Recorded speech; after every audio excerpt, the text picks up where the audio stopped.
হিসেবে এ শাহাবুদ্দিন সুপ্পুরে নিয়োগ দিছিল কাটালরানী হাসিনা, সে বিএনপির বিরুদ্ধে তদন্ত করেছিল, তদন্ত রিপোর্ট দিছিল। হাসিনা কত ঘনিষ্ঠ, কতখানি ডিপেন্ড করতো দেখেন, তার উপরে ডিপেন্ড করিচ্ছে তারেক রহমান। দেখেছেন 2011 সালে হাসিনা সুপ্পুকে দুর্নীতি দমন কমিশনের কমিশনার হিসেবে নিয়োগ দেয়। ওইখানে তার প্রধান কাজ ছিল পদ্মা সেতুতে যে বিশ্ব ব্যাংক দুর্নীতির অভিযোগ উত্থাপন করছিল না, সেটা তদন্ত করা। আশ্চর্য হওয়ার কিছু নাই যে হাসিনার পদলে সুপ্পু তথাকথিত তদন্ত শেষে দাবি করে বিশ্ব ব্যাংকের অভিযোগ মিথ্যা। এটা নিয়ে আবার সে গব্বও করেছিল। এই ভূমিকার কারণে সে হাসিনার আস্থা এবং বিশ্বাস অর্জন করে। 2011 থেকে 2016 সাল পর্যন্ত যে দুর্নীতি দমন কমিশনের কমিশনার ছিল, ওই সময় বাংলাদেশের দুর্নীতির এত ব্যাপক বিস্তার ঘটে যে হাসিনার পুরা শাসনামলে $234 বিলিয়ন বিদেশে পাচার হয়ে যায়। সুপ্পু এবং তার দুর্নীতি দমন কমিশনের সহকর্মীরা এই অভূতপূর্ব দুর্নীতির ঢাল হিসেবে ব্যবহৃত হয়েছিল। বুঝিস, বাংলাদেশ থেকে যে পাচার হয়ে গেছে অর্থ, সেইটা ঢাল ছিল এই সুপ্পু। পরবর্তীতে সুপ্পু এস আলমের মালিকানাধীন ইসলামী ব্যাংকের ভাইস চেয়ারম্যান পদে চাকরি নেয়। প্রেসিডেন্ট পদে মনোনয়ন পাওয়ার আগ পর্যন্ত এই পদেই চাকরি করত। আদানি যেমন মোদির ক্যাশিয়ার, তেমন এস আলমও কাটালরানী হাসিনার ক্যাশিয়ার। জানেন তো এটা। শাহাবুদ্দিন সুপ্পুর নজরদারিতে ইসলামী ব্যাংক জয় বাংলা হয়ে যায়। এবং এস আলমের সাথে আমাদের শিলং সালাউদ্দিনের একটা ঘুটু আছে, জানেন তো। এই জন্য এইটাই হইতেছে আসল ব্যাপার, বুঝিসাও। তার সাথে কেন বিএনপির এত সম্পর্ক? এই যে কালের কণ্ঠে সাক্ষাৎকার নিল, ওই একই বসুন্ধরা গ্রুপের দৈনিক বাংলাদেশ প্রতিদিনে 2023 সালের 12 ডিসেম্বরের লেখা লিখেছিল উপসম্পাদক হিসেবে। এসুপো কেন 2024 সালে হাসিনা জরুরি, কেন হাসিনা ক্ষমতা টানতে হবে সেটা লিখেছে।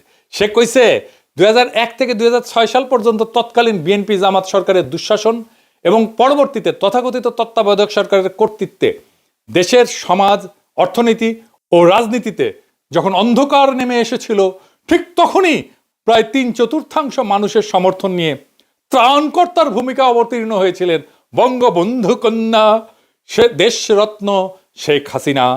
21 শতকে বাংলাদেশের ঘুরে দাঁড়ানো মূলত সেইখান থেকেই শুরু।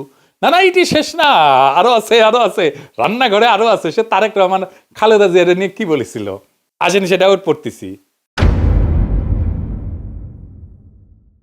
সে খালেদা জিয়া তারেক রহমানকে নিয়ে কইছিল, সভা সমাবেশে আওয়ামী লীগ বিএনপি হাক ডাক যাই হোক, নির্বাচন নিয়ে নিকট অতীতের সবচেয়ে সুন্দর মন্তব্যটি করেছেন আওয়ামী লীগ সভানেত্রী প্রধানমন্ত্রী শেখ হাসিনা।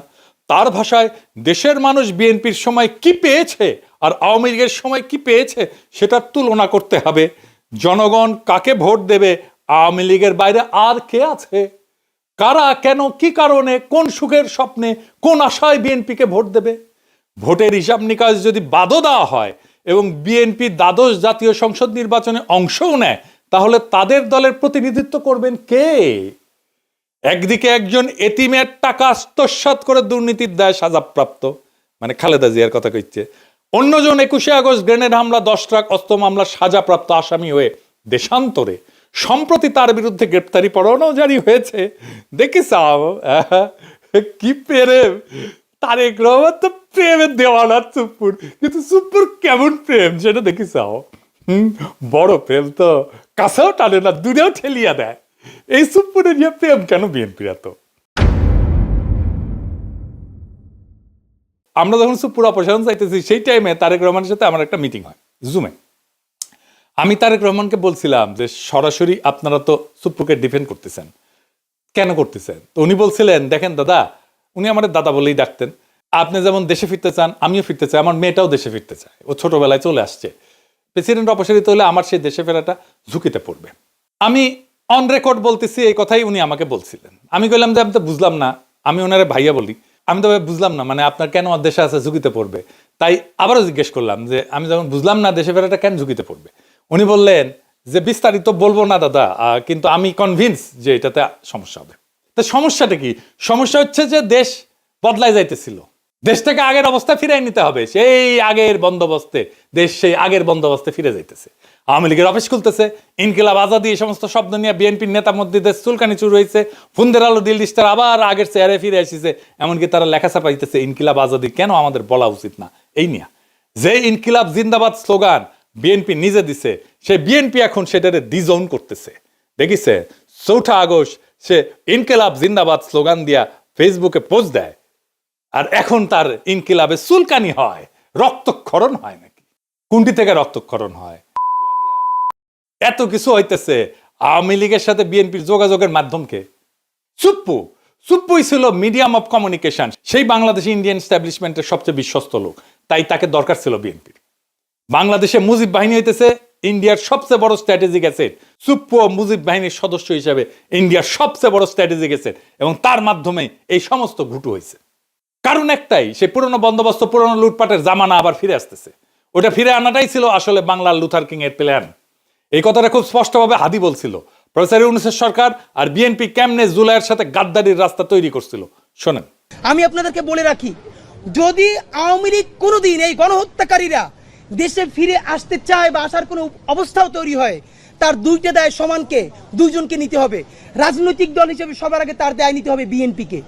বিএনপির এই ব্লান্ডারের কারণে এই দেশে আওয়ামী লীগের আসার পরিস্থিতি তৈরি হবে। আর দ্বিতীয়ত এই সুশীল এনজিওবাদী সরকার যে না পুলিশ সংস্কার করে, সে না পুলিশ নিয়োগ দেয়, না গ্রেপ্তার করে, না সে রুল করে, না সে কুইট করে, সে কিচ্ছু করে না, সে শুধু ফেসবুকে পোস্ট দেয়।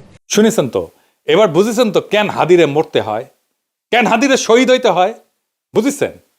বিপ্লব এভাবে ব্যাহত হইয়া যায়। এখন প্রশ্ন করতে পারেন, আমরা কি এতদিন মিসাইল লড়াই করলাম? এত ছাত্র জনতা কি হুদাই জীবন দিল, রক্ত দিল? পৃথিবীতে কোনো রক্তই বৃথা যায় না, কোনো হাহাকার, কোনো কান্না চাপা পড়ে না।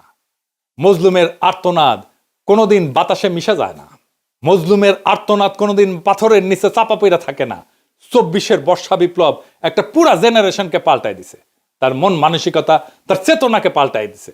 এই বদলটা বাংলাদেশের চেতনা থেকে কোনোদিন মুছে যাবে না। জুলাইয়ের সাথে গাদ্দারি করে বাংলাদেশে কেউ ক্ষমতায় থাকতে পারবে না, বিএনপিও না। কারণ জুলাই জিন্দা আছে, বিপ্লব জিন্দা আছে, শহীদেরা জিন্দা আছে। জুলাইয়ের সাথে গাদ্দারি করলে আবারও রাস্তায় নেমে আসবে আরো একবার সেই রুহানি প্লাবন, বাতিল রে ভাষায় নিয়ে যাবে আরো একবার। সেই দিন আমরা নিশ্চিত করব ফ্যাসিবাদের পুরনো বন্দোবস্তের সবকিছুকে আমরা সেই রুহানি প্লাবনের সাথে ভাষায় দেশটার জঞ্জাল সাফ করব। সেটাই আমাদের আজাদি। আজাদি জিন্দাবাদ, ইনকিলাব জিন্দাবাদ।